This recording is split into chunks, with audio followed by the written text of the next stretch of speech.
தேங்காய் மாங்காய் சம்மந்தி எப்படி சூப்பராக டேஸ்ட்டாக டக்குன்னு குயிக்காக செய்யலான்னு செஞ்சு காட்ட போகிறேன்.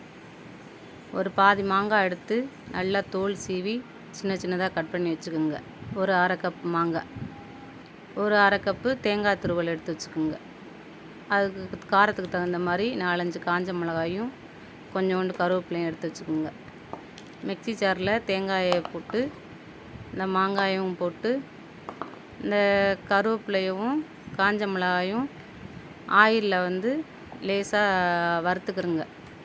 அப்போ தான் பச்சை வாடை வராது. அதுக்காக கொஞ்சமாக ஆயில் ஊற்றி இந்த காஞ்ச மிளகாயும் கருவேப்பிலையும் போட்டு வதக்கி அதையும் அந்த மிக்சியில் போட்டுக்கோங்க. அது தேவையான அளவு உப்பு, ஒரு துண்டு வெல்லம் போடுங்க.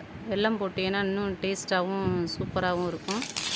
அதனால் வெல்லமும் போட்டு மிக்சியில் நல்லா அரைச்சிட்டு வாங்க.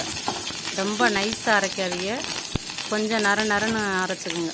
அப்போ தான் நல்லா டேஸ்ட்டாக இருக்கும். சாப்பிடும்போது சாதத்தில் புரட்டி சாப்பிட்லாம், இல்லை கஞ்சிக்கு சாப்பிட்லாம்.